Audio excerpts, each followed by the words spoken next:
হায় হায় হায়, সত্য এটাই। কিতাবে উঠান, তারপরে দেখেন সব কাহিনীকে জুতার উপরে রাইখা উড়াইয়া দিয়েন না। সুলতান মাহমুদ গজনবী রহমতুল্লাহ আলাই সারা দিন মাথা নিচে করে বসে থাকতেন। এক সময় বয়স যখন বাড়তে ছিল, কোন পর্বে মাথা উঠাইতেন না। পুরা সবাই পেরেশান ছিল যে সুলতান সারাদিনই মাথা নিচে করে বসে থাকে কেন, সুলতান কি ভাবে। সুলতান মাহমুদ গজনবীকে আপনারা চিনেন না, ওলামা চিনলে চিনতে পারে, ইতিহাসের পড়লে বুঝবেন যে সুলতান মাহমুদ গজনবী কে। সুলতান মাহমুদ গজনবী সারাদিন মাথা নিচা করে বসে থাকতেন। একদিন হাসা উঠছেন, একদিন দেখতেছে খুব হাসি মুখে।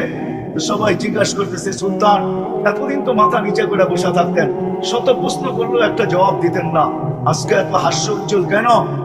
তো বলছে, শোনো, এতদিন ভাবতেছিলাম যে সুলতান তো আসি, আমার রাজত্বে সূর্য তো ডোবে না, দুনিয়ার জমিনকে তো ফাতা করলাম বটে, আল্লাহর ঝান্ডা তো উড়াইলাম বটে, কিন্তু জানতে তো পারলাম না আমাকে মাফ করলো কি করলো না।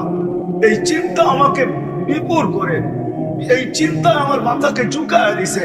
এই চিন্তার ভিতরে আমি বিপুর ছিলাম, যার কারণে তোমাদের কথা শুনতাম তো বটে, কিন্তু জবাব দেওয়ার ক্ষমতা আমার ভিতরে ছিল না। সারাদিন ভাবতাম, দিনও ভাবতাম, রাত্রও ভাবতাম যে আল্লাহ মাফ করবে কিনা। কালকে রাত্রে রাসূলুল্লাহ সাল্লাল্লাহু আলাইহি ওয়াসাল্লাম আসছে স্বপ্নে, আসছে স্বপ্নে, আর ওটারও একটা কারণ আছে। আসছে স্বপ্নে আর আয়েশা বলছে, সুলতান আল্লাহ তোকে মাফ করে দিছে, আল্লাহ তোকে মাফ করে দিছেন। এরকম এক রাজার কাহিনী না, শত রাজার কাহিনী আছে। 46 বছর পরে যখন সুলতানের কবর খোলা হয়, 46 বছর পরে দেখা যাইতেছিল যে মনে হয় এখনই কেউ রাইখা গেল। আজকেও যদি সুলতানের কবর খোলা হয়, আমার বিশ্বাস এখনই পাওয়া যাবে যেরকম রাখা ছিল। তাহলে 46 বছর পরে কেন পাওয়া গেল? আমার উপরে জম্মু রাদিয়াল্লাহু তাআলা আনহু লাশ যখন উহুদের ঢলে বাহির হয়ে যায়, পানির ঢলে বাহির হয়ে যায় 36 বছর পরে, তখনও দেখা যাইতেছিল তাজা রক্তগুলো এখনো টপকায় টপকায় পড়তেছে 36 বছর পরে। হ্যাঁ, সত্য এটাই, শহীদ কোনোদিন মারা যায় না। বিদায় আমিও ওই মানুষ কি করে হব যে মৃত্যুর সময় চাই আমার জীবনের ক্ষেত্র যেখানে বয়স আমার যতটুকুই, বাচ্চা হইলে ভিন্ন কথা, রুফিয়াল কলমান সালাস, 3 সম্প্রদায়ের থেকে কলম উঠানো। ঘুমন্ত ব্যক্তি হইলে ভিন্ন কথা, পাগল হইলে ভিন্ন কথা, আর বাচ্চা হইলে ভিন্ন কথা যে এখনো প্রাপ্ত বয়স্ক হয় নাই। 3 সম্প্রদায়ের থেকে কলম উঠানো থাকে। ঘুমন্ত ব্যক্তি যদি যতক্ষণ পর্যন্ত সজাগ না হয়, আর ঘুমের ভিতরেই যদি কিয়ামত পর্যন্ত থেকে যায়, তাহলে কলম উঠানো থাকবে।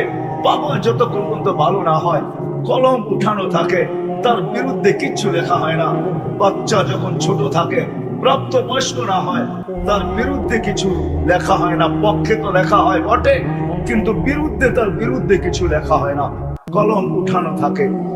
বিদায় 3 শ্রেণী ব্যতীত আমি যেই শ্রেণীর ভিতরেই হই না কেন, আমি ওই মানুষ হব কিভাবে যে মৃত্যু লগ্নে আমার কাছে এই সম্পদ আসে? আমি ওই মানুষ কিভাবে হব যে কবরের পাশে লাশ নিয়ে গেলে জালালউদ্দিন সুয়ুতী রহমতুল্লাহ লেখছেন, আঙ্গুল উঠাইলে ওনার উপরে উঠান, আমার উপরে উঠে কোনো লাভ নাই। আমি তো ওনার কিতাব দেখেই বলতেছি, লুবাবুল হাদিস আলা কাউলিল হাসিস, এই কিতাবে লেখা আছে লাশ যখন কবরের পাশে নিবে তো কবর কানে কানে বলবে, ইদান উহাব্বিলু লাকা বাতনি খাদরা, তোকে রাখতে দেরি, আমার পেট সবুজ শ্যামল হতে দেরি হবে না। আমি ওই মানুষ কি করে হব যে কিয়ামতের দিন উঠবে আর আল্লাহ বলবে, ইনতালিকু ইলাল জান্নাতি বিগাইরি হিসাব ওয়ালা কিতাব, যাও হিসাবও নাই কিতাবও নাই, চলো সিধা জান্নাত। আমি ওই মানুষ কি করে হব? কিয়ামতের দিন উঠাবে, তরজমা উলামায়ে কেরাম কোরআন নিয়ে, আমার কাছে এই শব্দের তরজমা নাই। ইয়াতাদিলুহুম রাব্বুহুম, কিয়ামতের দিন আল্লাহ তাদের সাথে নমনীয়তা ভাব প্রকাশ করবে যে, বান্দা দুনিয়াতে বড় কষ্ট তুই উঠাইছিস, দুনিয়াতে বড় কষ্ট ভোগ করতে হয়েছে, আর আমিও তোকে কষ্ট দিতেছি ছিলাম এই জন্যই যে তোকে আজকে এই জায়গায় দাঁড় করাইতে চাই। আল্লাহ নমনীয়তা ভাব প্রকাশ করবে। এরকম মানুষ হব তো আমি হব কি করে? বুঝাইতে কি পারলাম? আজকে মানুষ হিসাবে আমরা পরিচিত, একটু বিবেক দিয়া ভাবেন, কেননা যেই বিবেক আল্লাহ আমাদেরকে দিয়েছেন সৃষ্টির ভিতরে কাউকে দেন নাই, যে বিদ্যা আল্লাহ আমাদেরকে দিয়েছেন সৃষ্টির ভিতরে কাউকে দেন নাই, যে বুদ্ধি আল্লাহ আমাদেরকে দিয়েছেন সৃষ্টির ভিতরে কাউকে দেন নাই, যে চিন্তা ক্ষমতা আল্লাহ আমাদেরকে দিয়েছেন সৃষ্টির ভিতরে কাউকে দেন নাই। যদি দিতেন তাহলে আমরা আপোষে লড়ার দরকার ছিল না। হ্যাঁ, আমরা অন্যান্য প্রাণীর সাথে লড়তে লড়তে আমাদের জান শেষ হয়ে যেত। ওরা বলতো, মানুষ তুই উন্নতি করবি আর আমি দেখা দেখা থাকবো, আমি উন্নতি করবো না, এটা হবে না। তো সমস্ত প্রাণী আর আমাদের উন্নতির পাল্লা চলতো, যে কে আমাদের চেয়ে উন্নতি করতে পারে। ওই উন্নতির দ্বন্দ্বে আমরা বহুত আগে শেষ হয়ে যেতাম, কেননা জমিনে প্রাণীর অভাব নাই, সেও উন্নত হতে চাইতো। আজকে আমরা ব্রেনের বলেই উন্নত হইতেছি, আমরা বুদ্ধির বলেই উন্নত হইতেছি, আমরা বিদ্যার বলেই উন্নত হইতেছি, আমরা চিন্তা ক্ষমতার বলেই উন্নত হইতেছি। এটা তো সত্য, মানবেন একমত আমার সাথে? তাহলে যাকে আল্লাহ এরকম বিবেক দিলেন, বুদ্ধি দিলেন, বিদ্যা দিলেন, চিন্তা ক্ষমতা দিলেন, তার বাবা উচিত যে আমি এরকম মানুষ হব। দুনিয়ার জমিনকে তো ফাতা করলাম বটে, আল্লাহর ঝান্ডা তো উড়াইলাম বটে, কিন্তু জানতে তো পারলাম না আমাকে মাফ করলো কি করলো না। এই চিন্তা আমাকে বিভোর করে, এই চিন্তা আমার মাথাকে চুকায় দিছে, এই চিন্তার ভিতরে আমি বিভোর ছিলাম, যার কারণে তোমাদের কথা শুনতাম তো বটে, কিন্তু জবাব দেওয়ার ক্ষমতা আমার ভিতরে ছিল না। সারাদিন ভাবতাম, দিনও ভাবতাম, রাত্রও ভাবতাম যে আল্লাহ মাফ করবে কিনা। কালকে রাত্রে রাসূলুল্লাহ সাল্লাল্লাহু আলাইহি ওয়াসাল্লাম আসছে স্বপ্নে, আর ওটারও একটা কারণ আছে, আসছে স্বপ্নে আর আয়েশা বলছে, সুলতান আল্লাহ তোকে মাফ করে দিছে, আল্লাহ তোকে মাফ করে দিছেন।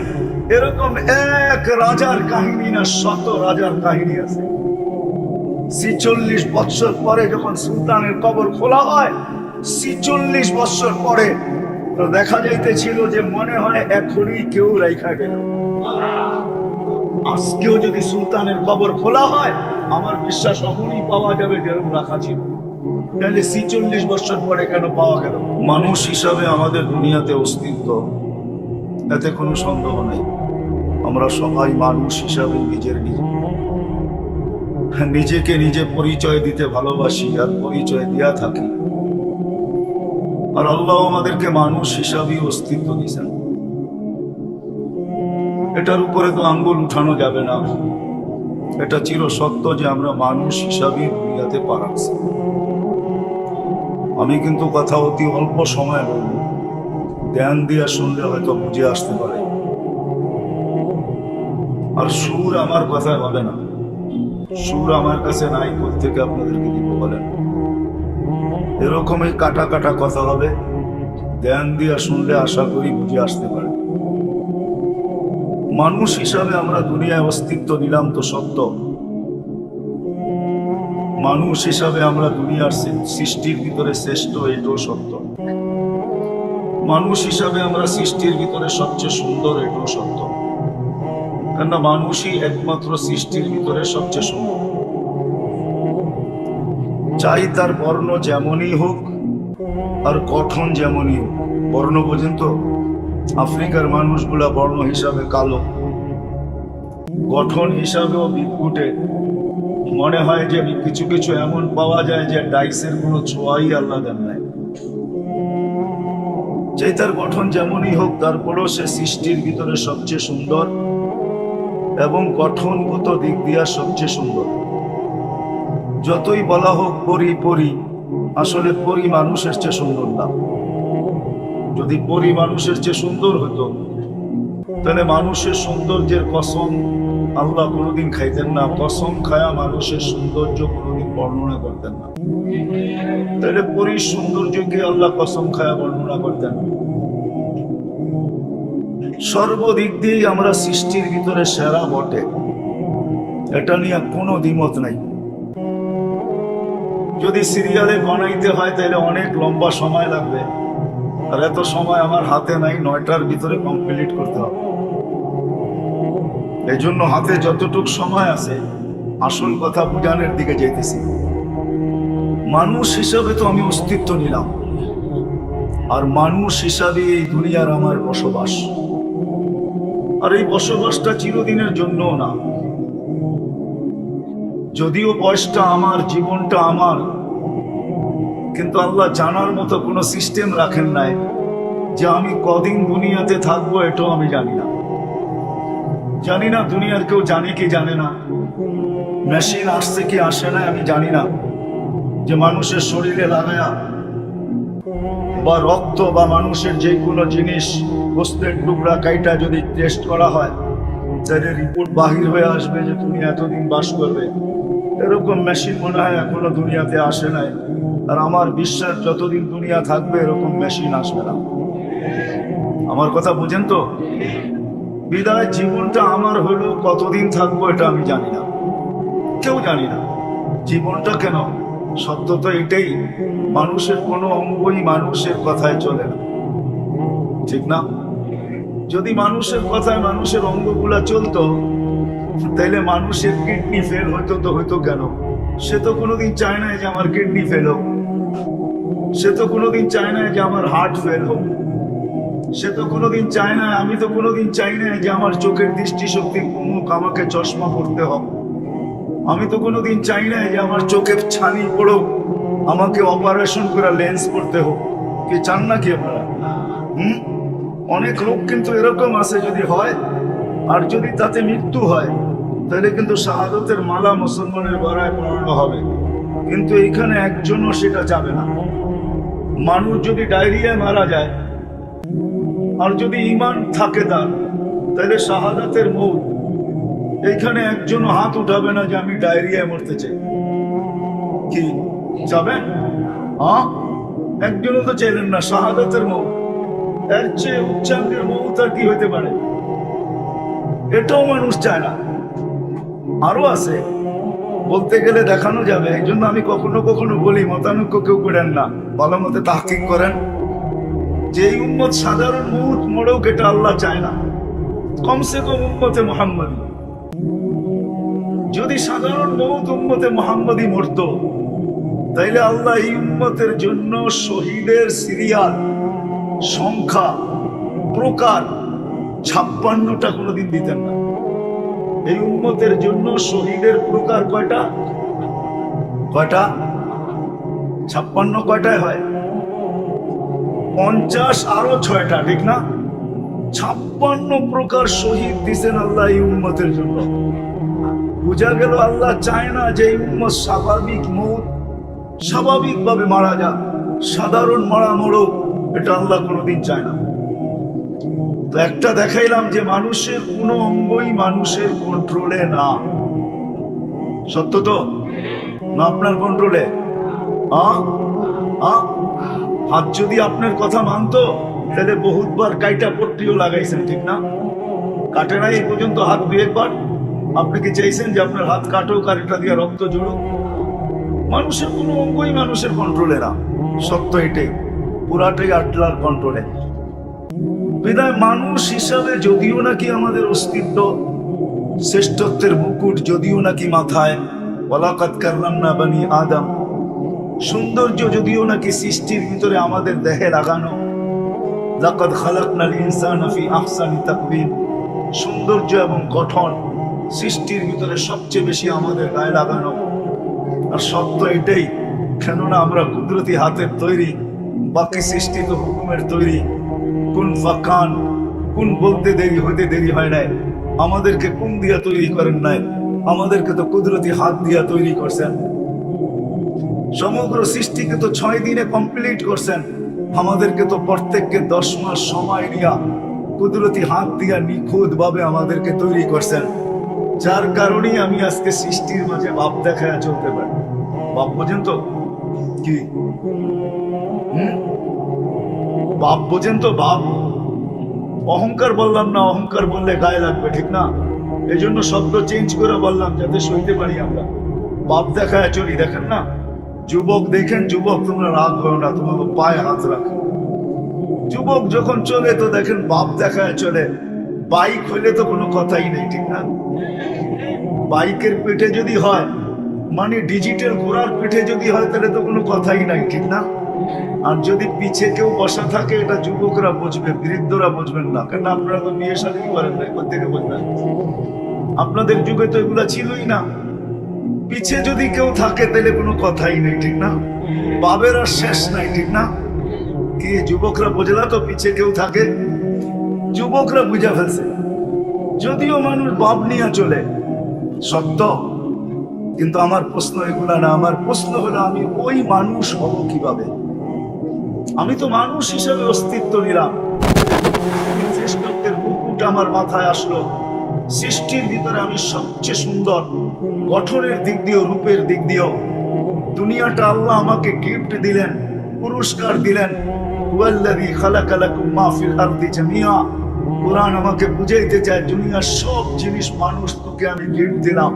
সত্তর চাই ওটা পাতালের যত নিচেই হোক না কেন, শুধু দুনিয়া না, সমগ্র সৃষ্টিটাই যেন আল্লাহ আমাদের অধীন করে দিলেন। যদি সমগ্র সৃষ্টি আমার অধীন না করতেন, তাহলে ফেরেশতা 24 ঘন্টা আমাকে কেন পাহারা দিত? ফেরেশতা কিন্তু 24 ঘন্টা আমাদেরকে পাহারা দেয়, বুঝে আসে? কমসে কম 20 জন ফেরেশতা আমাদেরকে 24 ঘন্টা পাহারা দেয়। 10 জন দিনে, 10 জন রাত্রে। হ্যাঁ, আর দেহের ভিতরে দেহ পরিচালনায় কত ফেরেশতা লেগে আছে এটা আল্লাহই জানেন। হ্যাঁ, ওরা দেখেন, হাবায়েক ফি আখবারিল মালায়েক। জালালউদ্দিন সুয়ুতি রহমাতুল্লাহ আলাইহির কিতাব আছে, হাবায়েক ফি আখবারিল মালায়েক। উলামায়ে কেরাম পাইলে পড়া দেখতে পারেন, যদি কোনো কুতুবখানায় থাকে বা কোথাও থেকে যদি সহিহ নুসখা পান, তাহলে পড়া দেখেন ফেরেশতা আমাদের শরীরটা কিভাবে পরিচালনা করে, এই নিজাম কিভাবে পরিচালিত হয়। নাইলে এই হাদিস তো কোনদিন আসতো না। সকালবেলা একদল ফেরেশতা আসে, আসর পর্যন্ত ডিউটিতে থাকে, আবার আসরে এরা চলে যায়। আসরে একদল ফেরেশতা আসে, ওরা ফজর পর্যন্ত জমিনে ডিউটি দিতে থাকে। দুই দল ফেরেশতাই যেই যখন উপরে যায় না কেন, আল্লাহ জিজ্ঞাসা করে, কাইফা তারাকতুম ইবাদি ওয়া কাইফা ওয়াজাদতুম ইবাদি। আমার বান্দাদেরকে কিভাবে রেখা আসলা, কোন অবস্থায় রেখা আসলা, আর যখন গেলে তো তখন কোন অবস্থায় পাইলে তুমি? তো ফেরেশতারা বলে, আতাইতুহুম ইউসাল্লুন। যখন আমরা জমিনে পা রাখতেছিলাম, তখন দেখছি সবাই নামাজে রত, হয়তো আসর বা ফজর। আর যখন ছেড়ে আসতেছিলাম, ইদা তারাকতুহুম ইউসাল্লুন, যখন আসতেছিলাম এদেরকে ছেড়া, তখনও দেখতেছিলাম যে এরা নামাজে রত, হয়তো আসর না হয় ফরজ, ফজর। এই জন্যই একটা হাদিস আছে, সহিহ হাদিস, মান সাল্লাল বারদাইন দাখালাল জান্নাহ। যে দুই ঠান্ডার নামাজ পড়বে, জান্নাত তার জন্য অবধারিত। হাদিস নাম্বার আল্লাহ ফেরেশতাদেরকে জিজ্ঞাসা করে, নামাজে পেয়েছো তো বটে? বলছে, হ্যাঁ বিলকুল নামাজে। তো আল্লাহ হাদিসকে আমি শর্ট করতেছি, আল্লাহ বলে, পুরা সময় নামাজ লেখা রাখো। কি চাইতেছিল আমার বান্দারা? তো ফেরেশতারা বলে, আর কি চাবে?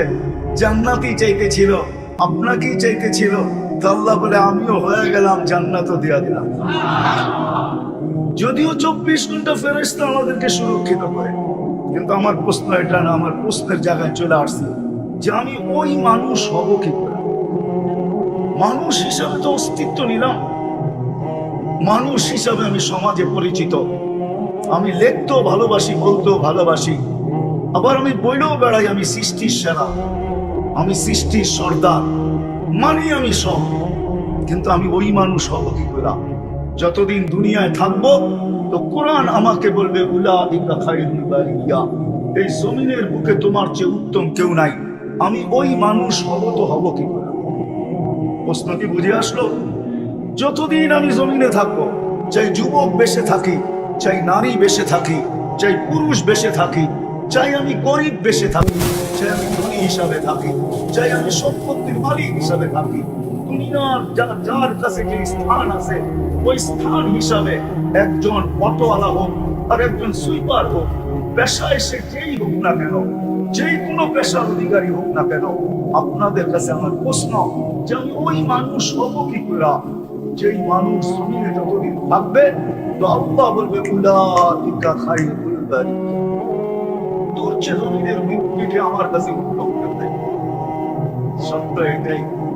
যদি উত্তম না হইতো, তাহলে যুবকের গালে বৃদ্ধের গালে যুবকের থাপ্পড় লাগতো, আর বৃদ্ধ কিছু বলে নাই। কোনো প্রতিরোধ করেন নাই, শুধু করে দেখছে আর ঠোঁট নাইরা জানি কি বলছে। বলতে দেরি যুবক, মরতে দেরি হয় নাই। দুনিয়া এসে ঘেরা ধরছে যুবক বৃদ্ধকে। ও বৃদ্ধ, উপরে তাকায় কি বললে? আরে যুবকই বা মরলো কেন? তো বৃদ্ধ মুস্কি মুস্কি হাসতেছে আর বলতেছে, প্রেমের খেলা হয়ে গেল। প্রেমের খেলা। আর প্রেমের খেলা এমনই হয়। বলছে, কিসের প্রেমের খেলা? বলছে, যুবকের প্রেমিকার গায়ে আমার পায়ের কাদা লাগছে, যুবক সইতে পারে না। আমার মতো জীর্ণ শীর্ণ ফকিরের কালে থাপ্পড় বসায় দিছে। আমাকেও একজন ভালোবাসে, আমিও একজনের প্রেমিক, আমাকেও একজন ভালোবাসে, সেও সইতে পারে না। এ তো থাপ্পড় বসায় দিছে, উনি জানি না দিছে। সত্য এটাই। ওই মানুষ আমি কি করে হবো? লম্বা দেখানো তো যাবে না, দেখাইলে ফজর পর্যন্ত দেখানো যায়। হায় হায়, সত্য এটাই। ওই মানুষ হবো কি করে আমি, যে আমি রাস্তা দিয়ে হাঁটবো, এই রাস্তা আরেক রাস্তার উপরে গৌরব করবে যে জানো আমার বুকে কে হাঁটতেছে। সত্য এটাই। কিন্তু না নাই কিতাবে, বাজারে আমলে নাই, না নাই। হ্যাঁ আছে, পড়ছেন তালিমে কোনোদিন? হ্যাঁ, রাস্তার উপরে রাস্তা গৌরব করে। ওই মানুষ আমি হবো কি করে? ওই মানুষ হবো কি করে যে কবর জমিনে চলবো আর জমিন জিজ্ঞাসা করবে তুমি কবে আসবে, আমি তোমাকে আপ্যায়ন করবো। ওই মানুষ হবো কি করে? ওই মানুষ হবো কি করে যতদিন আমি জমিনের উপরে থাকবো, চাই আমি একজনই হই। আর আল্লাহ বলতে থাকবে, লা তাকুমুস সাআ হাত্তা ইউকালু আলা যাহরিল আরদি আল্লাহ। যদিও নবীজি বলছেন, কিন্তু কথা কিন্তু আল্লাহরই। ওমা ইয়ানতিকু আনিল হাওয়া ইন হুয়া ইল্লা ওয়াহয়ুহা। আল্লাহর হুকুম না হলে কিছু বলেন না। যদি উনি বলছেন যে একজনও যদি থাকে, আল্লাহ একজনের দিকে তাকায় থাকবে। কিয়ামত ওই পর্যন্ত হবে না। ইসরাফিলকে ওই পর্যন্ত বলবেন না সিগায় ফুলাও। ওই ব্যক্তি যেদিন উঠে যাবে, ওই দিন হয়তো ইসরাফিলকে বলবে ফানফা, এইবার ফু দাও। ফাইদাস সামাওয়াতু ওয়াল আরদু ওয়া মা ফীহিন্না তাকুনু হাবাআন মানসুরা। আকাশ জমিন এর ভিতরে যা কিছু আছে, যাই যত পাইলিং ওয়ালা বিল্ডিং হোক না কেন, যত পাইলিং ওয়ালা ব্রিজই হোক না কেন, সমগ্র জগৎটা তুলা হয়ে নিঃশেষ হয়ে যাবে। ওই মানুষ আমি কি করে হব? ওই মানুষ, এটা তো দুইটা তিনটা দুনিয়াতে দেখায় না। ওই মানুষ আমি কি করে হব যে মালাকুল মউত যখন আমার কাছে নিয়ে যাওয়ার জন্য আসবে, তো আসবে বটে, কিন্তু আমাকে সম্বোধন করতে বাধ্য হবে, উখরুজি আইয়ুহান নাফসুত তাইয়্যিব মিনাল জাসাদিত তাইয়্যিব ইলা রাব্বিন ওয়া রাইহান ওয়া ইলা রাব্বিন গায়রি রাসমান। আমাকে সম্বোধন করতে বাধ্য হবে, পবিত্র রূহ পবিত্র শরীর থেকে বাহির হও। চলো এরকম জগতে যেটা সুখ শান্তিতে ভরা, চলো এরকম প্রভুর কাছে যে তোমার উপরে রাগান্বিত নয়, বরং তোমাকে দেখার জন্য যিনি আকাঙ্ক্ষিত। আমি এরকম ব্যক্তিত্ব কিভাবে হব? এটা তো মৃত্যু লগ্নে, সামনেরটা কিভাবে হবে? কিভাবে আমি ওই ব্যক্তিত্ব হিসাবে ব্যক্তিত্ব হব? ওই মানুষ হব, ওই যুবক, ওই নারী, ওই পুরুষ, ওই ধনী, ওই গরিব। চোর চুরি করতো দ্বিধা করে না, ডাকাত ডাকাতি করতো দ্বিধা করে না, হায় আরেকজনেরটা ছিনাই তো দ্বিধা করে না। হায় সত্য এটাই। কিন্তু জানি না আমার সবচেয়ে প্রয়োজন কোনটা, এটাই জানি না। কিন্তু জানা উচিত ছিল, জানা উচিত ছিল প্রত্যেক মানুষের আমার সবচেয়ে প্রয়োজন কি। আর কারণ কেন, কারণটাও বলতেছিলাম যে জানা কেন প্রয়োজন। কেননা দুটা জিনিসই আমার কপালে লেখা, দুটার যেই কোনো একটা লেখা আমার কপালে, দুটা রাখা আছে, যেই কোনো একটাকে আমার অর্জন করতে হবে, যেই কোনো একটা। আল্লাহ রাসূল সহজ পদ্ধতি শিখায়া দিয়েছেন, শোনো, অসফলতা অর্জন করার জন্য কিচ্ছু লাগবে না। আলা ইন্নান নারা সাহলুন বিশাহওয়া। তুমি জাহান্নামে যেতে চাও, তাহলে বেশি কিছু করতে হবে না, মনের ঘোড়ার উপরে বসা যাও, মন যেমন চায় এরকম চলতে থাকো। মন চাহি ঘোড়ার উপরে বসা যাও। ও যুবক, মন চাহি ঘোড়ার উপরে আজকে তোমরা বসা, আমরাও বসা মন চাহি ঘোড়ার উপরে। আল্লাহর রাসূল বলছে, মন চাহি ঘোড়ার উপরে বসা যাও। আলা ইন্নান নারা সাহলুন বিশাহওয়া। তো মন চাহি বুড়া তোমাকে দুজকে ঢুকায় তারপরে ফিরে আসবে, তোমার কিচ্ছু করতে হবে না, বড় সহজ। আলা ইন্নান নারা সাহলুন বিশাহওয়া। মন চাহি জীবন, আজকে মন যেরকম চায়, কিন্তু বলছেন আরেকটা, এটা একটু কষ্ট করতে হবে। আলা ইন্নাল জান্নাতা হাসানুন বিরুবওয়া। জান্নাত অর্জন করতে হলে বড় কষ্ট করতে হবে। তো যেটা আমি বুঝাইতেছিলাম, দুটার যে কোনো একটা আমাদের কপালে আসবে, আর এটা চির সত্য। নাইলে যদি সত্য না হইতো তাহলে কোরআন এই কথা কোনোদিন বলতো না, ওয়া আম্মা মান সাকুলাত মাওয়াজিনুহু ফাহুয়া ফি ঈশাতির রাদিয়া।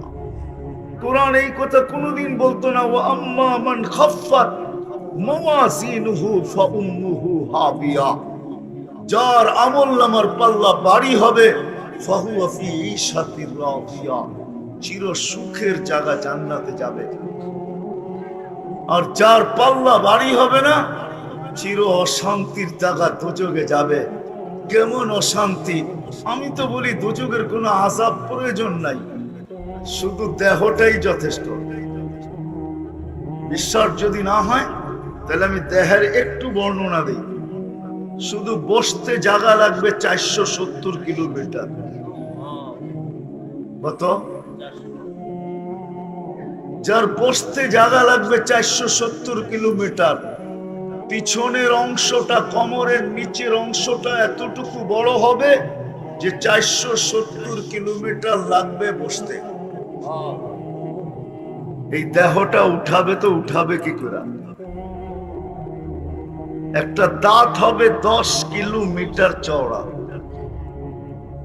উপরের মাড়িটা হবে 160 কিলোমিটার, নিচেরটা হবে 160 কিলোমিটার। যে চেহারাটায় ফিট হবে ওই চেহারাটা কেমন হবে একটু ভাবেন না? দেখেন তো, না আপনাদেরকে নিয়ে যেতে পারলে দেখাইতে পারতাম। আমি দেখে আসছি, আপনারাও যদি চাইতেন একটু ভালো হতো। এই জন্যই তাবলীগালারা বলে বিদেশ সফর করো। সফর করলে দেখা যায় ইয়ামানে ওই পাহাড় রাখা আছে, যেটাকে আল্লাহ রসুল বলছেন এক এক জাহান্নামীর এক একটা ডান হবে ইয়ামানের পাহাড় বাইজার সমান, জাবালে বাইদা। ওই পাহাড় না দেখলে বোঝা যাবে না যে ওই পাহাড় কত লম্বা, কত মোটা। ওই পাহাড়ের সমান এক একটা রান হবে, কোনো শাস্তির দরকার হয় না। মাঝে মাঝে কিছু মোটা মানুষ আছে, আমাদের দেশেও পাওয়া যায়, অতিরিক্ত মোটা যখন হয়ে যায় তো 2 কদম না দিয়ে হাফাইতে থাকে, ঠিক না? কষ্ট না আরাম? হ্যাঁ, অনেক আরাম, ঠিক না? হ্যাঁ, কষ্ট। শীত আসলো বেশি লাগে, গরম আসলো। আবার মোটা হওয়ার কারণে শরীরের বিভিন্ন জায়গায় ফাটলও ধরে, ঠিক না? ঠিক মতো নিজেকে পরিষ্কারও করতে পারে না, ঠিক না? হ্যাঁ, বেশি মোটা, পেট এতটুকু আগে চলে গেছে, হাতের থেকে পেট আগে চলে গেছে। এখন হাত ছোট হয়ে গেছে, পেট বড় হয়ে গেছে, তো হাত জায়গা মতে যাবে তো যাবে কি করে? ওরকম পরিষ্কারও হইতে পারে না। পরিষ্কার হইতে হইলো মনে হয় ব্রাশের প্রয়োজন হয়, জানি না এরকম ব্রাশ তৈরি হয়েছে কিনা, বুঝাইতে মনে হয় পারি নাই। রাগ হয়ে গেলেন? রাগ হয়ে না, ক্রিটিসাইজ করতেছি না, বুঝাইতে চাইতেছি। শরীরগুলা ফাটবে, রক্ত আর পুজ জমা হবে। আল্লাহর রসুল বসে দুনিয়ার যেই কোনো শিপ ওটার ভিতরে তুমি চালাইতে পারবে, কোথাও ঠেকবে না, কোথাও বাঁচবে না। শুধু দেহটাই যদি হইতো। কোন সিলেটি লোক বলছিল, বড় ভালো লাগছে সিলেটি কথাটা, কবরে যদি কুস্তা আজাব নাই হইতো, কোনো আজাবই যদি কবরে না হয়, দিয়া দেওয়ার পরে যদি রুটা শুধু ফেরত দিয়া দেয়, আর আমরা জানি আমরা কবরকে কতটুকু সংকীর্ণময়, কতটুকু অন্ধকার করে লাশটাকে রেখা আসি। বলছে কুস্তা আজাব যদি নাই হইতো, শুধু রুটাই ফিরায় দিয়ে আল্লাহ বলতো এই অবস্থায় কিয়ামত পর্যন্ত বসা থাক, তাইলে কেমন হইতো একটু ভাবেন না? কখনো কি ভাবছেন? কেমন হতো? কোন আযাবের দরকার ছিল না। কি আমরা কি কবর প্রশস্ত রেখে আসি?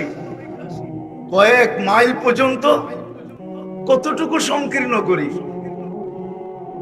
বুগলি কবর যেটা বলে, ওটা তো লাশটা ভিতরে ঢুকায় দিয়ে তারপরে দাঁড়া করায় বাঁশ দেয়, তারপরে পুরোটা মাটি দিয়ে ভরা দেয়, ঠিক না? ওইখানে যদি আল্লাহ রুটা পাঠায় দেয় আর বলে এই অবস্থায় কিয়ামত পর্যন্ত বসে থাক, কোনো আযাব নাই তোর, এটাই তোর আযাব। হয় সিলেটি লোকটার কথা বড়ই সত্য, সাদা সিধা মানুষ, ঠিকই বলছেন যে কবরে যদি কুস্তা আযাব নাই, কোনো আযাব যদি না হয়, আমিও বলি দোজখে যদি কোনো আযাব নাও হয়, তাহলে শরীরটাই যথেষ্ট, শরীরটাই যথেষ্ট। বাস্তব সত্য এটাই। এই জন্য মানুষ হিসাবে ভাবা উচিত, সারাদিন ভাবি প্রয়োজন প্রয়োজন প্রয়োজন প্রয়োজন প্রয়োজন আমাদেরকে ব্যস্ত করে, কিন্তু জানি না সবচেয়ে বড় প্রয়োজন কি। এতটুকু ব্যস্ত যে আল্লাহ ডাকে তারপরও আসি, কুদরতি পাও বিছায়া ডাকে, আমাকে পুত পবিত্র করার জন্য ডাকে। পবিত্র করার জন্য যদি না ডাকতেন তো আল্লাহর রাসূল কোনোদিন আমাদেরকে এইভাবে বুঝাইতেন না, গাছের ডাল ধরে কোনোদিন নাড়া দিয়া বুঝাইতেন না যে সমস্ত পাতাগুলা ঝরে গেল। বলছে এরকম কেন করলাম উসমান, বলো কেন করলাম? বলে তা তো জানি না। বলে উম্মত যখন নামাজ পড়বে, নাড়া দেওয়ার কারণে শীতের গাছের পাতাগুলা যেরকম ঝরে গেল, পাতা শূন্য হলো, আমার উম্মত যখন নামাজ পড়বে এরকম গুনাহ শূন্য হবে। যদিও কেউ কেউ বলে আপনি এটা পাইলেন কই, আমি এইখান থেকেই পাইছি, এটাই সত্য। প্রমাণ পাওয়া যায় যে মুসলমান বান্দা বান্দি, যুবক হোক আর বৃদ্ধ হোক, নারী হোক আর পুরুষ হোক, যখন সুবহান রাব্বিয়াল আলা বলে, সুবহান রাব্বিয়াল আলা বলে, যখন সুবহান বলে চিৎকার দেয়, তো আল্লাহ বলে সাব্বাহতানি সাব্বাহতুক, তুই আমাকে পবিত্র বললি আর তুই অপবিত্র থাকবি, এটা হতে পারে না, তোকেও পবিত্র করে দিলাম, গুনাহ শেষ। যে আল্লাহ কুদরতি পাও বিছায়া ডাকে। আমি তো সব জায়গায় বলি এই উম্মতের নবীর সাথে, আমাদের নবীজির সাথে আল্লাহ কথা বলছেন, কিন্তু পাশে বসায়। আরো নবীদের সাথে কথা বলছেন, কিন্তু জমিনে রাইখা পর্দার এই পার আর ওই পার। বলছে বন্ধু আপনার সাথে কথা বলতে মনে চায়, কিন্তু জমিনে রাইখা না, তাইলে আর বন্ধুত্বের পরিচয় হইলো তো হইলো কি? আপনাকে পর্দার এই পারে ওই পারে না, আপনি উঠে আসেন কাবা কাউসাইনি আও আদনা ফাদানা ফাতাদাল্লা ফাওহা ইলা আবদিহি মা আওহা, আসেন আমার পাশে বসেন, আপনি বলবেন আমি শুনবো, আমি বলবো আপনি শুনবেন, কোনো পর্দা থাকবে না। আপনার আর আমার মাঝে যেরকম পর্দা থাকবে না, আপনার উম্মত যখন কথা বলবে তখন আর কোনো পর্দা থাকবে না। এই জন্যই আল্লাহ রাসূল এসে বলছিলেন আসসালাতু মিরাজুল মুমিনিন, নামাজ মুসলমানের মেরাজ। এই জন্যই হাদিস খুঁজলে পাওয়া যায়, ইদা সাজাদাল আব, বান্দা যখন সিজদায় যায় তা আল্লাহ ফেরেশতাদেরকে বলে ইরফা হিজাব বাইনি ওয়া বাইনা আবদি, সরা বান্দা বান্দির মধ্যখানের পর্দা। বলবে কেন? বলে ইদান ইউনাজি আবদি, বান্দা বান্দি আমার সাথে কথা বলবে, আর পর্দার এই পারের ওই পারের কথা যদিও আমি বলছি, কিন্তু অন্যের সাথে, বন্ধুর উম্মতের সাথে পর্দার এই পারে ওই পারে কথা বলে মজা হবে না। বিদা সরা পর্দা, পর্দা ছাড়া উম্মত কথা বলবে, বন্ধুর উম্মত কথা বলবে যাতে মজা হয়। আল্লাহ ডাকে তারপরও ব্যস্ত বইলে আসে না, অথচ স্বীকারও করে আমি শ্বাসে শ্বাসে আল্লাহর মুহতাজ, অথচ গানও বানায় 1 মিনিটের নাই ভরসা। নিজের চোখে দেখলো সত্যায়িত, আল্লাহ যে লেখলো যে গাইলো তার উপরে হইলো, অন্য কারো উপরে হইলো কি হইলো না ওটা আমার বিষয় না। যে লেখছে, যে গাইছে, তার উপরে ফিরোজ শাহী এই গান লেখছে। ফিরোজ শাহী এই গান গায়া বাংলাদেশের স্টেজ মাতাল করছে, আর গাজীপুরের স্টেজে তার উপরে সত্যায়িত হচ্ছে। না হয় না? যুবকরা কি কয়? হয় না সত্যায়িত? হ্যাঁ, যখন বিশ্বাস করি 1 মিনিটের নাই ভরসা, তাহলে আল্লাহ ডাকলে কেন আসে না? 99 পদের মালিক আল্লাহ, শ্বাসে শ্বাসে যার মোহতাজ আমি। এই জন্যই তো আল্লাহ দেখায় মাঝে মাঝে। দেখুন তো মানুষটা, দৃষ্টি শক্তিওয়ালা মানুষটা হঠাৎ দৃষ্টি হারায় ফেলে। সারা দুনিয়া দেখে অন্ধকার, দৃষ্টি শক্তি ছিল, এখন দৃষ্টি নাই। আছে এরকম প্রমাণ না নাই? হ্যাঁ, 2-4টা বললে আপনারও চিনবেন। 2-4টা আমি বলতে পারি যাদেরকে আপনারও 2500-এর মানুষও চিনবেন, বেশি দূরের না। আপনাদের এখানে অধিকাংশ শিক্ষিত সমাজ বসবে, চিনবে, অধিকাংশ নেতারাও চিনবে। নাম বলবো না, এরকম একজন না 1 ডজন দেখানো যায়। দেখতে ছিল, হঠাৎ দেখে না। দুনিয়াও খুঁজে পায় না, কেন দেখে না? আমার কাছে এটার জবাব আছে। একটু আগে আমি বলছিলাম যে আমি দেখি না, আল্লাহর রহমতের কানেকশন আছে, এই জন্য দেখতেছি। ওই কানেকশনটা ডিসকানেক্ট হয়ে গেছে, এখন আর দেখে না। দুনিয়া খুঁজতেছে, কেন দেখে না? খুঁজতে খুঁজতে খুঁজতে খুঁজতে খুঁজতে হায়, কয়টা দেখবে, কয়টা দেখবে? চক্ষু যখন দেখে তো 13 কোটি ক্যামেরা দিয়া দেখে। কয়টা তালাশ করবেন কোন কোনটার তার ছুটে গেছে? এক চোখে 13 কোটি ক্যামেরা যখন দেখে, তো 13 কোটি ক্যামেরা দিয়া দেখে। একটা বন্ধ করে আরেকটা দিয়ে দেখেন, তো আপনি 13 কোটি ক্যামেরা দিয়া দেখতেছেন। 2 চোখ যখন একবারে দেখে, তো 26 কোটি ক্যামেরা দিয়া দেখে।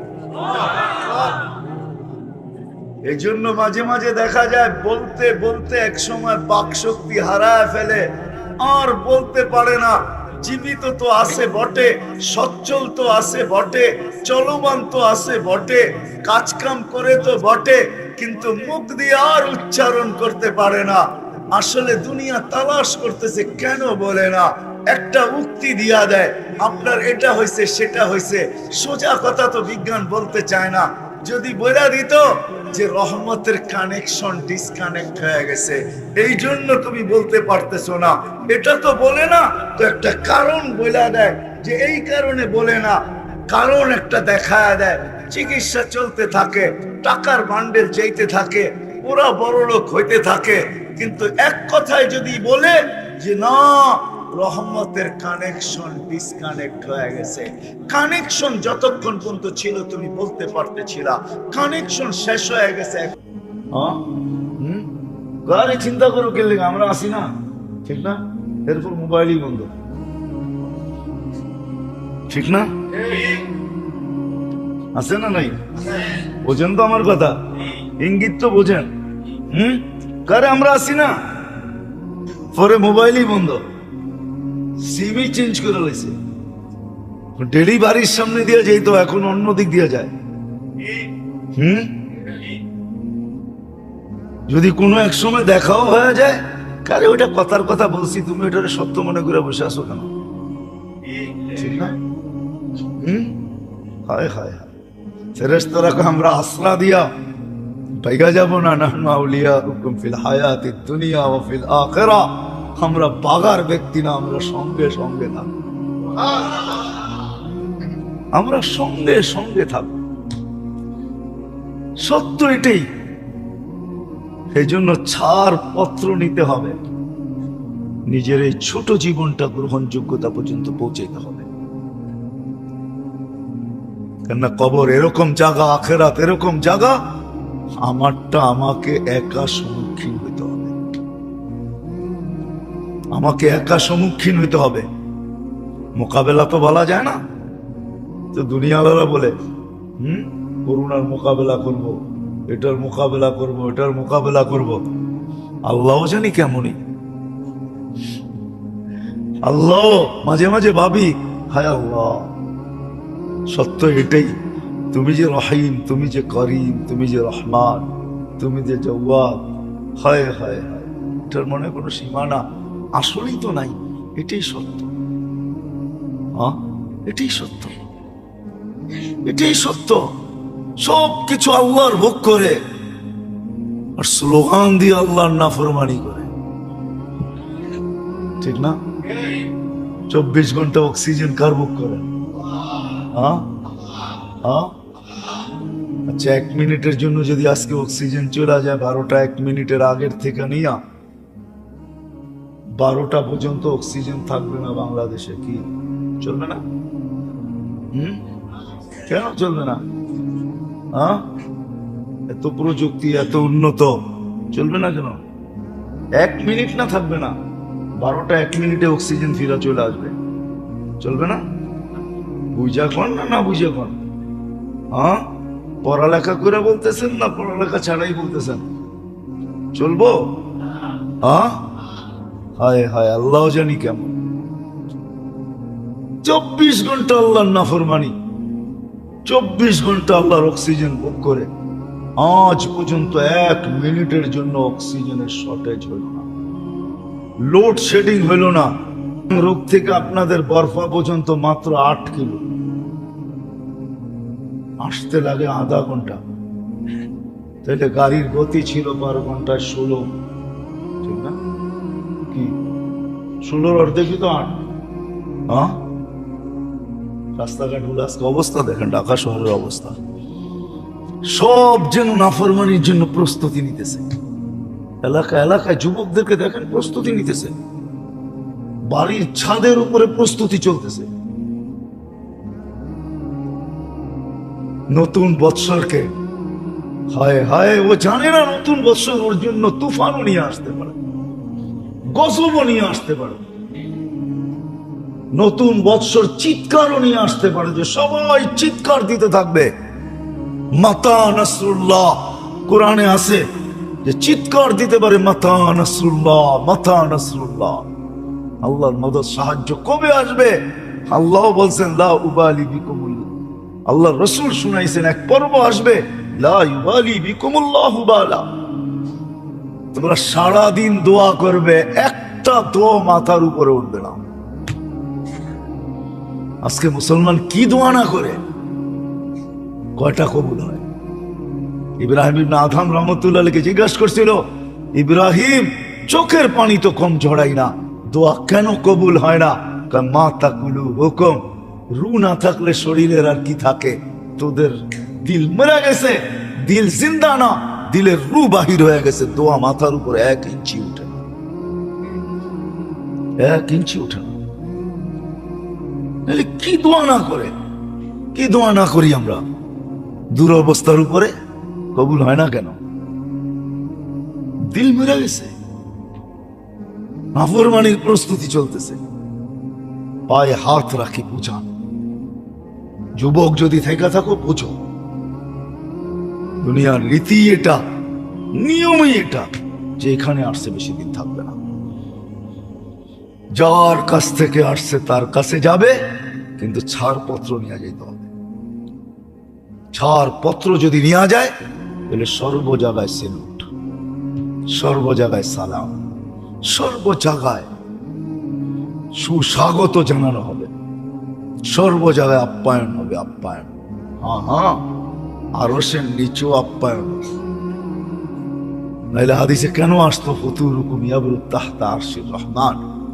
কবর থেকে উঠবে আর ফেরেশতা বলবে নাস্তা ঠান্ডা হয়, জলদি যাও। আবার বলেও দিবে, আল্লাহ রসুলও বলে দিয়েছেন, জান্নাতের মাছের কলিজা আর জান্নাতের রুটি হবে প্রথম নাস্তা। হ্যাঁ, আপনি বলবেন এটা কি একটা বড় নাস্তা হইলো নাকি?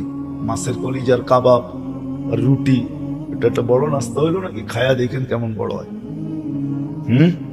খাওয়ার পরে না বুঝবেন বড় কেমন হয়, ঠিক না? কি কন? রমজান আসতেছে, বড় বাপের পোলায় খায়, খাইলে না বোঝা যায় বড় বাপের পোলায় খায় না গরিবে খায়, ঠিক না? কি মনে হয় ধ্যানটা না, হ্যাঁ টাকা চকবাজারে বিক্রি হয় না। দিন না বুঝবেন যেদিন নাস্তা খাবো আরশের নিচে ইনশাআল্লাহ, ওই দিন বুঝবো কেমন নাস্তা। জান্নাতের মাছের কলিজার কাবাব আর জান্নাতের রুটি। এই জন্যই তো সাহাবা একরাম পাগল ছিলেন। ওই সমাজটার কালারই ভিন্ন ছিল, আজকের সমাজটার কালার ভিন্ন। ওইখানের স্রোত একদিকে ছিল, আজকের স্রোত ভিন্ন দিকে। ওইখানের দৌড় একদিকে ছিল, এখানের দৌড় ভিন্ন দিকে। ওইখানে সবকিছুই ভিন্ন ছিল, সবকিছু ভিন্ন ছিল ছাড়পত্র নেওয়ার জন্য। ওলামারা এটাই লেখছেন, हाँ सिर्फ कह दे कि ये जहां से नाला था मेरे लिए, सिर्फ इतना कह दे, বাস আল্লাহ আল্লাহ রসুল যেন বলে দেয় যে আমাদের জন্যই সব হারায় ফেলছে, আমাদের জন্যই সব হারাইছে। আল্লাহ যেন এটা বলে দেয়, বাস কোন দিকে তাকায় দেখে না, আমাদের জন্যই সব হারায় ফেলছে। সত্য তো এটাই। এই জন্য মেরে দোস্ত আসেন, আমি শেষ জায়গায় চলে আসছি, কথা আর বাড়াইতে চাইতেছি না, যে এখানে আসছে এটা এই জমিনের নিয়ম, যেই কোনো মুহূর্তে এটাকে ছেড়া যেতে হবে, কিন্তু ছাড় পত্র নিয়ে যেতে হবে, ছাড় পত্র নিয়ে যেতে হবে। ওই ছাড় পত্র অর্জন করার জন্যই, ছাড় পত্র অর্জন করার জন্যই আল্লাহ আমাদেরকে যা কিছু দিছেন, দেহ দেখ আর দেহের ভিতরে যা কিছু দেখ, সম্পদ দেখ আর যেই ধরনেরই দেখ, সম্পর্ক দেখ যেই ধরনেরই দেখ, সবকিছু কিন্তু এই ছাড় পত্র অর্জন করার জন্য। দেহ দিছেন আর এর ভিতরে চা দিছেন। যদি তা না হইতো তাহলে আপনি মসজিদে হাইটা আসার সময় প্রত্যেক কদমে 10 নেকি পান কেন? 10টা গুনাহ মাফ হয় কেন?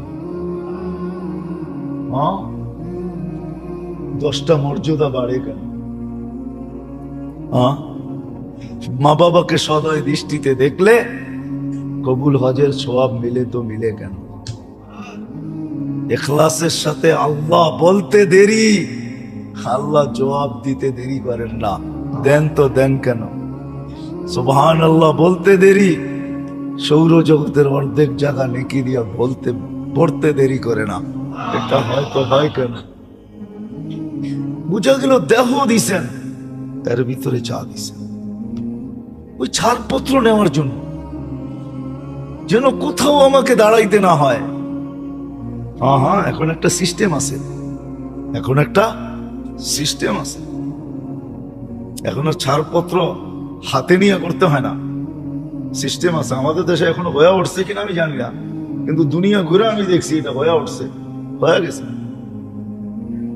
আপনি যেখান থেকে চলা শুরু করবেন আর যেখানে ক্ষান্ত করবেন, সর্ব জায়গায় আপনার এটা আগে যায় পচা বসা থাকবে, পচা বসা থাকবে। এখন সিস্টেম হয়ে গেছে। কিছু কিছু দেশে ভ্রমণ করতে গেলে ঢাকা এয়ারপোর্ট থেকে সবকিছু নিয়ে নেয়, আর আপনাকে বোর্ডিং দেওয়ার আগেই এখান থেকে গ্রিন সিগন্যাল এদের কাছে আসা যায়, হ্যাঁ এ ফ্লাই করতে পারে, একে পাঠাও। ছাড়পত্র আখিরাতেরটাও এরকম ভাবে আগে চলে যাবে। আপনাকে কোথাও দাঁড়ায় থেকে লাইনে দাঁড়ায় দেখাইতে হবে না, অনলাইন সিস্টেমে সব জায়গায় এটা ওকে হয়ে থাকবে। আপনি যাবেন আর সালাম হইতে থাকবে আর আগে যেতে থাকবে। শুধু তো উসমান রাদিয়াল্লাহু তাআলা আনহু বলেন নাই, আউয়ালু মানজিল মিন মানাজিলিল আখিরাহ, কবর দেখলে কাঁদতে কাঁদতে বুক, কখনো একা একই, কখনো টকশোতে, কখনো এইখানে খুব বলছো, আমি খালি শুনছি, শুধু শুনি নাই, ওহতালামতু, আর আমি সহ্য করছি। তাহলে কেমন মনে হয় আপনার কাছে? আল্লাহ নিজেই বলতেছে, আমারতুল আরদা লাবতালাআত কাফি বাতনিহা, আমি জমিনকে ইশারা দিতে দেরি, তোকে পেটে নিতে দেরি করবে না। নাহলে আল্লাহর নাফরমানি করবে। 31st নাইট আজকে, কি নাফরমানি না হবে আজকে? হ্যাঁ, হবে না আপনাদের এখানে? হ্যাঁ, হয় হয় হয় হয়। যুবক, এই জন্য বুঝাইতেছি, অল্প কথাও যদি দিলে গাথাইতে পারি তো যথেষ্ট। যেটা আমি প্রথম বলতেছিলাম, মুসলমান বটে, ইসলামের ছাপ নাই, উম্মত বটে, সময় নাই আমার কাছে। নাইলে যুবক, আমি তোমাদেরকে কাঁদাইতে পারি না। রসুল তোমাদের জন্য কাঁদতে কাঁদতে কবরে চলে গেছে, এখনো কাঁদতেছে। উলামা মানবে না জানি না, রূপগঞ্জের মানুষের ভিতরে দিল না পাথর। আবুল সামরকান্দি লেখছেন, আল্লাহ রসুল কবর থেকে উঠবে, কানতে কানতে উঠবে আর বলতে বলতে উঠবে, জিবরিল আইনা উম্মতি, ময়দান তো খালি, আমার উম্মত কোথায়? যে রসুল তোমার জন্য কানতে কানতে উঠবে। আজকে চুল কাটো তুমি বিজাতির স্টাইলে, পোশাক পরো বিজাতির, উদযাপন করো ওদের দিনগুলা, মা বোন চলে বেপরদা, সাজগোজ করে বিজাতির স্টাইলে। কালকে এই চেহারাটা কি করে দেখাবে? অস্তিত্ব তো আল্লাহ। এই জন্যই তো আল্লাহ বলে, আল্লাহ অভিমানের ভাষায় বলে, অভিমান শব্দটা আল্লাহর জন্য শোভনীয় না, কিন্তু আমার কাছে আমার দ্বিতীয় কোনো ভাষা জানা নাই। আল্লাহ তো এই জন্যই বলে, আমা আতাইতুকা আইনানে তানজুরু বিহা, দুটা চক্ষু কি আমি দেই নাই তুই দেখিস? আমা আতাইতুকা উদুনানে তাসমাউ বিহা, দুটা কান কি আমি দেই নাই তুই শুনিস? আমা আতাইতুকা লিসানান তানতিকু বি, আমি কি বাকশক্তি দেই নাই তুই বলিস? আমা আতাইতুকা আকলান তুমাইয়িজু বি, মগজ কি দেই নাই তুই ভালো মন্দ বুঝিস? আমা আতাইতুকা কলবান তাতাফাক্কারু বি, দিল কি দেই নাই যেটা দিয়ে চিন্তার বোঝা উঠাস? আমা আতাইতুকা ইয়াদানে তাফতিশু বিহা, দুটা হাত কি দেই নাই যেটা দিয়ে তুই ধরিস আর কর্ম করিস? আমা আতাইতুকা রিজলানে তামশি বিহা, দুটা পাও কি দেই নাই যেটা দিয়ে তুই চলিস? কুনতা সগীরা ফাকাব্বারতুক, তুই ছোট ছিলি আমি তো বড় করলাম। কুনতা জাইফা, তুই দুর্বল ছিলি, ফাকাওয়াইতুক, সুঠামত তো আমিই তো দিলাম। কুনতা জাহিলা, অজ্ঞ ছিলি, ফাআল্লামতুক, আমিই তো তোকে শিক্ষা দিলাম। কুনতা মিসকিনা, নিশ্চয় ছিলি, ফাআগনাইতুক, আমিই তো তোকে স্বয়ং সম্পূর্ণ করলাম। ফাইলা আইন, একটু বিবেক দিয়া বল না, তুই কোথায় চলবি, কোন দিকে যেতেছিস? আল্লাহ যা তাজওয়াদা মিন্নি, আমার চেয়ে বেশি তোকে দিছে কেউ বল না? দিতেছে বল, বলো যুবক, আল্লাহর চেয়ে বেশি দিতেছে? হ্যাঁ, আরে আরে আরে আরে, তোমার অক্সিজেনের বিল যদি 1 টাকা ধরতো, তাহলে তো ডেলি 550 টাকা অক্সিজেনের বিল দিতে হতো। কেননা তুমি ডেলি 24 ঘন্টায় 550 লিটার অক্সিজেন নাও। তোমার শ্বাসের বিল যদি 1 পয়সা ধরা হইতো, তাহলে ডেলি 1600 টাকা বিল দিতে হইতো। কেননা তুমি 1,60,000 বার শ্বাস প্রশ্বাস নাও। তোমার ডায়ালিসিসের বিল যদি 100 টাকা ধরা হইতো, তাহলে ডেলি তোমাকে 3700 টাকা বিল দিতে হইতো। কেননা আল্লাহ 24 ঘন্টায় কুদরত দ্বারা আমার কিডনিকে 37 বার ডায়ালিসিস করেন, বাকি খাওয়ার বিল বাদ। মা বোনরা বোঝুক না, কালকে কি করে চেহারাটা দেখাবো? এই জন্যই তো দুরবস্থা। কোরআন দিছে ছুঁয়া দেখি না। হয় হয় নিজের ঘর নামায়া দিলেন। আল্লাহকে যদি বলি, ঘর তো আমাদেরকে দিয়া দিলেন, আপনি কই থাকেন? আপনি কই থাকেন? ঘর তো আমাদেরকে দিয়া দিলেন। কি মসজিদ আল্লাহর ঘর না? আমাদেরকে দেয় নাই তো উনি থাকে কই? উনি কয় আমার থাকতে হবে না, আনা আকরাবু মিন হাবলিল ওয়ারিদ, আমি তোর লগেই থাকি। ঘর দিয়ে কি করব? ঘর করে দিয়া দিলাম। আমি কেমনে বুঝাম? প্রথম পুরস্কার, ইরজু মগফুরান লাক, যাও তোমার গুনাহ মাফ।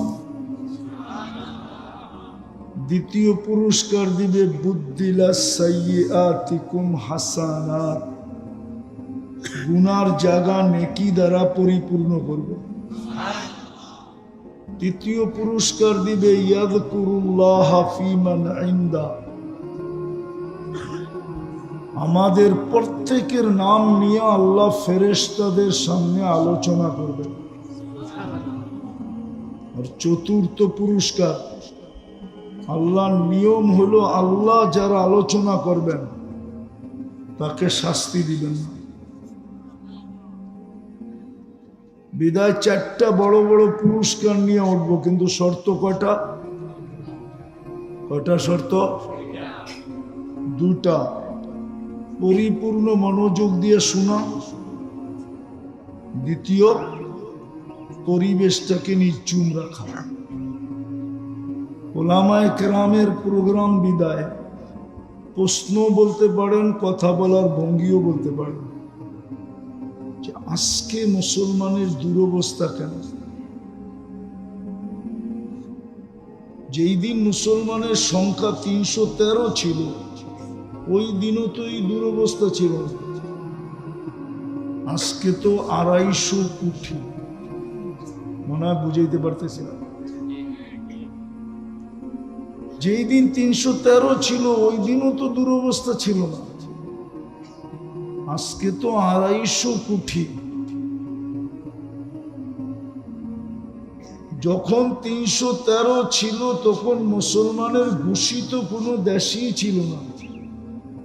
আজকে তো মানচিত্রে 60টা মুসলিম দেশ। তারপরে এই দুরবস্থা কেন? একটা একটা করে ভালো মতো শুনতে থাকবে, আমি গণাইতে থাকি, তারপরে কথা আগে নিয়ে যাব, লম্বা হবে না। তো যেটা বলতেছিলাম, কোন দেশ মুসলমানের নির্ধারিত ছিল না। 313 যখন ছিল, আজকে তো 60টা মুসলমানের দেশ।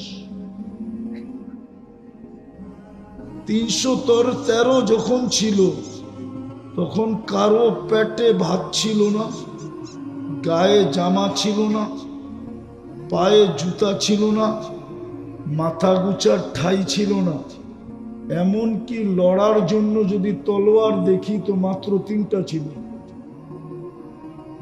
বদরে তো 3টেই ছিল, তাও তো এরকম দুরবস্থা ছিল না।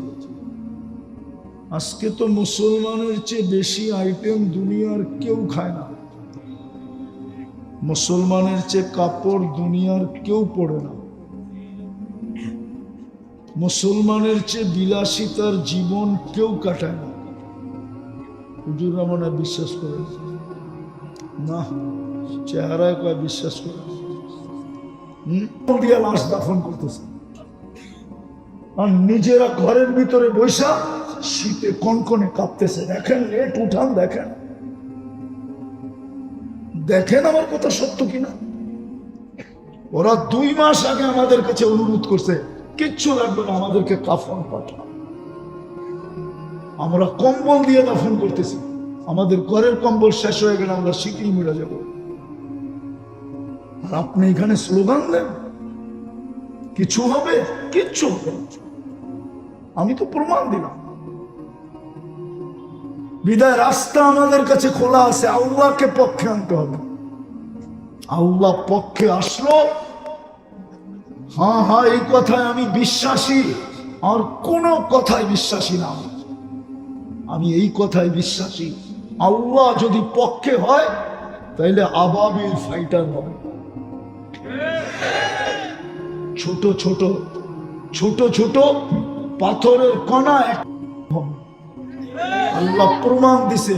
বলেন জমিনের প্রাণী হাতির থেকে বড় কিছু আছে কিনা? হ্যাঁ, আর বলক পাখির ভিতরে আবাবিলের থেকে ছোট আছে কিনা? যারা আবাবিল চিনে, না চিনলে বলবেন আছে। টুনি পাখি বলবেন এর চেয়ে বড়, ছোট না, আবাবিলের চেয়ে ছোট না, আবাবিল সবচেয়ে ছোট। আর জমিনের প্রাণীর ভিতরে সবচেয়ে বড় কোনটা? আল্লাহ হাতিকে পাউডার বানাইছেন জমিনের সবচেয়ে ছোট পাখি দিয়া। আল্লাহ বুঝেছে আমি পক্ষে ছিলাম। আজকে আল্লাহ পক্ষে না, নাহলে আমি তো দেখে না, চোখে দেখে বলতেছি। আমি তো এখন আমার সামনে ফিরিস নি, আমি 14 বৎসর আগে গেছি, আমি চৈশা এসছি এই জন্য। আমি অহংকার করে বলতেছি না, দুনিয়ায় কোন নবীর কবরের চিহ্ন আছে আর আমি যাই না, এরকম হয় না। কোরআনে যা কাহিনী লেখা আছে ওই জায়গা আমি দেখি না, এরকম হয় না। 1.25 লক্ষ সাহাবা, হয়তো 2-4 জায়গা বাকি আছে, বাকি সব আমার দেখা শেষ। আর তাহাদিসে নেয়ামত বলতেছি, কি পাইছি না পাইছি ওটা ভিন্ন কথা, ওটা তো আল্লাহ জানে কি পাইছি না পাইছি। বিদায় রাস্তা আমাদের সামনে শুধু খোলা, 2 থেকে 3টা বা ঊর্ধ্বে 4টা। কয়টা? কয়টা? প্রথম আজকে তওবা করবেন। কে কে করবেন? মনের থেকে তো? আমিও কি হাত উঠাবো? মনের থেকে করলে উঠাবো, নাহলে উঠাবো না। মনের থেকে তো? যুবকরা কি বলে? তাইলে বইলা দাও, আল্লাহ অতীত থেকে তওবা করবো না। 31st নাইট উদযাপন করব না 14 তারিখ করব। নামা, তুমি যদি মনের থেকে করে থাকো